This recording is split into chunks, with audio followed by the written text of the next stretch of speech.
Olá, que bom que você está aqui comigo para a gente dar aqui sequência nessa nossa jornada de imersão no Evangelho segundo Marcos. E hoje nós vamos aqui entrar na segunda parte do capítulo 10, né? Como eu falei no nosso último vídeo, a gente achou por bem trabalhar o capítulo 10 em duas partes. Então, na primeira parte a gente trabalhou do verso 1 até o verso 31, e hoje nós vamos trabalhar do verso 32 até o final do capítulo ali, o verso 52. E como eu havia dito, esse capítulo é um capítulo de paradoxos, né? E nesse primeiro momento que nós vamos falar aqui agora, acho que eu daria um tema, né, do verso 32 até o 45, dizendo assim, ó, os menores são os maiores, né? Aqui a gente vê Jesus falando da sua morte, mais uma vez dando detalhes da sua morte, né, de tudo que ele haveria de padecer, mas também ensina sobre um estilo de vida daqueles que desejam segui-lo, né? Então vamos falar um pouquinho. A gente vai perceber que cada vez que Jesus vai falar para os discípulos daquilo que aconteceria com ele, a gente percebe que os discípulos começam a ficar perplexos, né? E dessa vez a gente vê que Jesus acrescenta mais uma informação, né? Porque ele já havia falado. Lá no capítulo 8, no capítulo 9, Jesus já havia falado que ele ia sofrer. E aqui ele vai agregando mais detalhe e a coisa vai ficando mais clara, né? Aqui ele já fala que eles estavam indo para Jerusalém e nesse local, né? Os próximos capítulos desse no livro de Marcos vão tratar dos últimos dias de Jesus, né? No verso 32, a gente vai ver aqui assim, ó, por esse tempo subiam para Jerusalém e Jesus ia à frente. Os discípulos estavam muito admirados e o povo que seguia tinha grande temor. Até aqui. A gente vê que Jesus, ele transmite aqui uma grande firmeza de propósito. E parece que ele já apresenta um sinal de solidão, porque fala o texto que ele ia à frente, estava sozinho, né? E me parece também que os discípulos, eles ficavam perplexos com a coragem e com a determinação de Jesus em seguir nesse caminho, né? E a gente, quando segue o texto, a gente vê Tiago e João ah, falando algo que me lembra uma expressão usada no nosso tempo, né? Que é a questão da vergonha alheia, né? Que a gente fica pensando no papelão que eles fizeram, né? Mateus vai registrar que a mãe deles participou disso, né? Porque é muito interessante. Jesus acaba de falar sobre o sofrimento que havia de vir e eles estavam insensíveis a isso e estavam preocupados com seu egoísmo, né? Jesus, ele vai comparar o seu sofrimento e morte iminentes com um cálice a ser bebido, né? E também ele usa a expressão de ser batizado. E aqui parece que os discípulos tinham uma certa revelação limitada, né, do reinado de Cristo. Eles já tinham visto assim que Jesus de fato era o Rei dos Reis, o Messias, né? E então eles tinham uma visão parcial do reinado de Jesus e daqueles que reinariam com ele, né? Então eles já tinham percebido isso. Mas eles não tinham percebido, os olhos deles ainda não estavam abertos para o fato de que Jesus, antes de ser glorificado, havia de sofrer, de padecer. E aí a gente vê um contraste. Enquanto Jesus ele estava olhando e pensando na cruz, eles estavam pensando em coroas, né, em um lugar de honra, né? Jesus estava carregando um fardo pesado, eles estavam atrás de um lugar confortável para eles, né? Jesus revela aqui uma disposição em se sacrificar em favor dos homens, né? E eles revelam o quê? Um coração bem egoísta, porque eles estavam pensando ah, neles, né? Jesus queria dar, eles queriam receber. Jesus desejava servir, mas eles estavam atrás da sua satisfação pessoal, né? E é interessante que mesmo sem eles saberem o que eles estavam dizendo, Jesus pergunta, fala, quando eles falam, a gente quer ter, né, sentar um à tua direita e tal. E Jesus fala, mas vocês estão dispostos a beber o cálice que eu bebo, né? E eles, sem saber do que eles estavam falando, eles disseram, não, a gente está preparado sim, né? Eles não tinham ideia daquilo. E na verdade isso se cumpre, porque lá na frente a gente vai ver que Tiago foi o primeiro do grupo a ser martirizado, né? João sofreu grandes perseguições. Então a gente vê que o ensino aqui é muito claro, que antes de alguém ser colocado num lugar de honra, de autoridade, é muito importante entender que é preciso estar num lugar de servo, de menor, né? Daquele que busca primeiro servir os outros, né? E se a gente vê que Jesus, que é o mestre, que é aquele modelo, ele estava seguindo esse caminho de sofrimento, né? Para cumprir a obra maravilhosa e redentora dele, certamente aqueles que o seguem não estão livres de padecer o sofrimento, né? E aqui tem um versículo que é chave nesse evento aqui que eu quero ler com vocês. Na verdade, eu vou ler 2 versos aqui para a gente encerrar esse ponto e partir já para o final.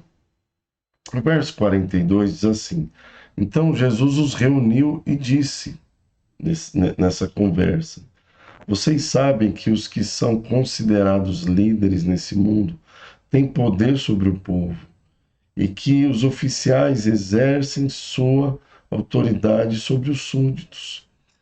Olha o que Jesus diz, agora verso 43. Entre vocês, porém, será diferente.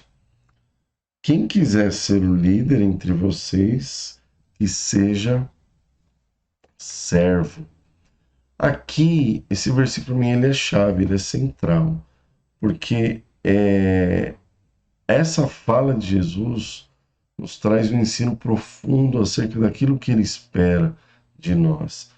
Você vê que Jesus ele fala que aquele que deseja ser, né, um líder, estar numa posição de autoridade, Jesus diz assim, ó, que seja servo, né? Ele não fala assim que sirva. E ele diz que seja servo. Qual é a diferença entre ser servo e servir? Parece que não tem diferença, né? Mas tem. Na verdade, nem todo aquele que serve é servo.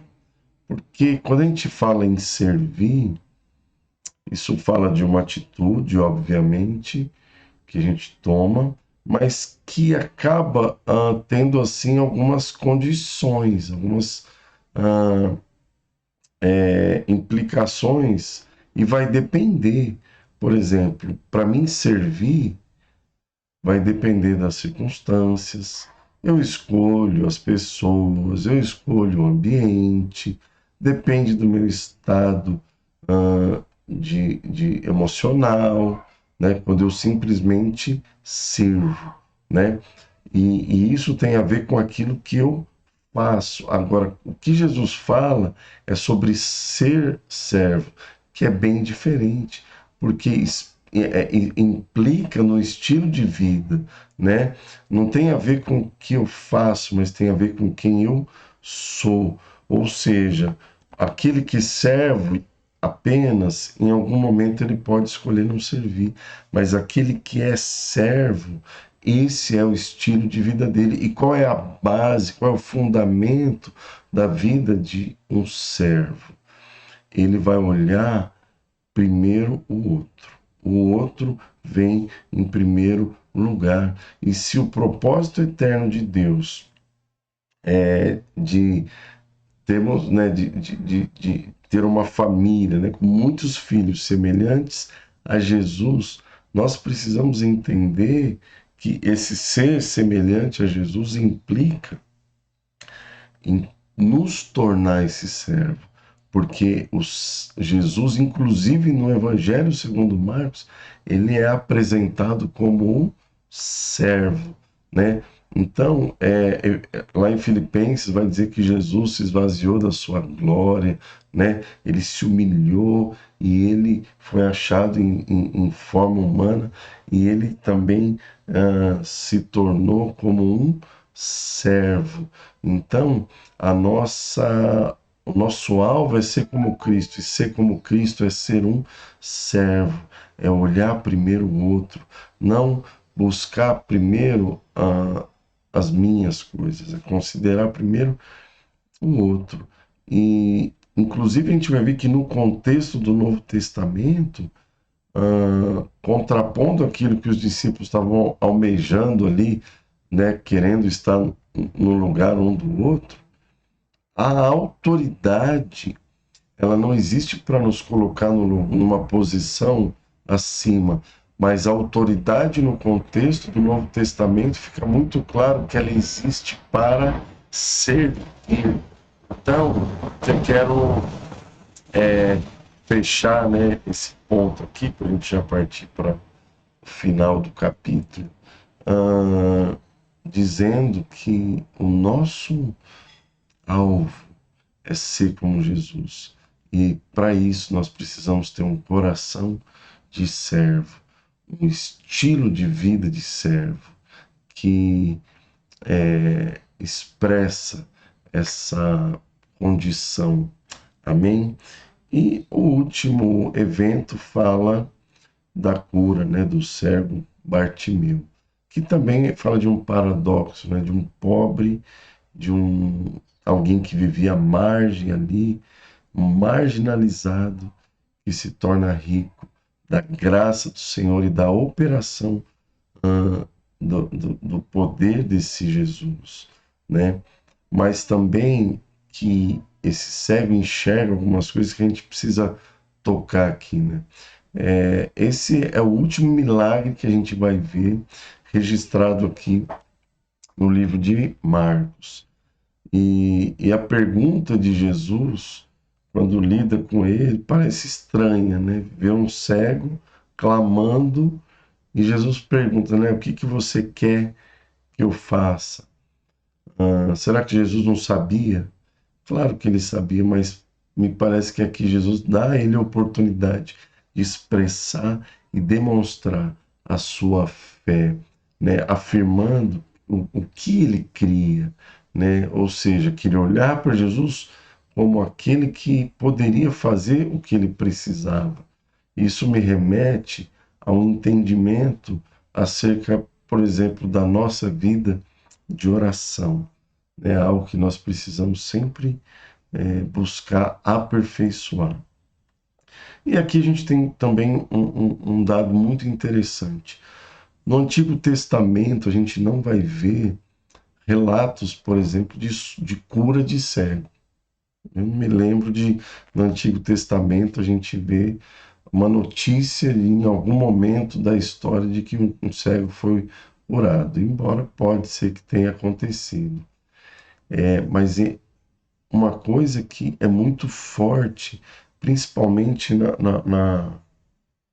nos profetas, vai ver, por exemplo, Isaías, se eu não estou enganado, no capítulo 35 lá, ele fala que uma das marcas da profecia a respeito do Messias era falar que o Messias, um dos sinais seria que ele daria vista ao cego, entre outras coisas.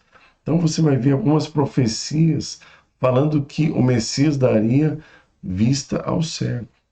Aí você vê que, muito possivelmente, esse cego deve ter ouvido a respeito disso e ouviu também a respeito do que Jesus estava fazendo e que ele já havia ah, curado outros cegos. Ou seja, a profecia estava cumprindo e ele não teve dúvida e, movido por fé e revelação de quem Jesus era, ele corre e clama, né?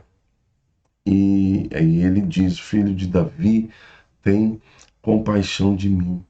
Esse cego, meus irmãos, ele enxergou muito mais do que os escribas, do que os fariseus, os fariseus, do que os conhecedores das escrituras enxergavam. Eles estavam cegos, mas esse cego, apesar de cego, ele estava enxergando muito mais, porque ele, interessante, né? Ele viu quem Jesus era. Ele não fez aqui reivindicações quanto à justiça social, ele não se colocou no lugar de alguém que tinha direitos a serem supridos, ele não foi num ar de alguém que estava fazendo um manifesto, reivindicando e falando da sua indignação por causa da sua condição social, né? Mas aquele cego, ele pediu misericórdia e compaixão. Por quê? Porque ele também percebeu a condição dele, de alguém que era carente dessa compaixão, dessa misericórdia de Jesus. Ele foi revelado dessas verdades, né?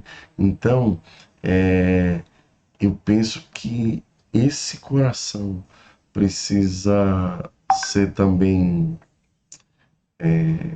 alimentado em nós, né? Que nós somos carentes da misericórdia, da graça, da compaixão de Jesus, porque todos pecaram e destituídos foram da sua glória. Mas uma vez que nós olhamos para Ele com esse coração, né?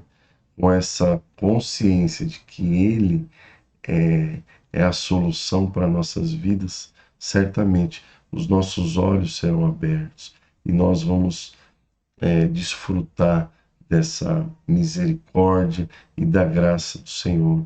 Então, que você possa aí ser alimentado com essa palavra e também buscar esse coração de servo e de alguém que carece da misericórdia e da graça do Senhor. Fica na paz e até a próxima.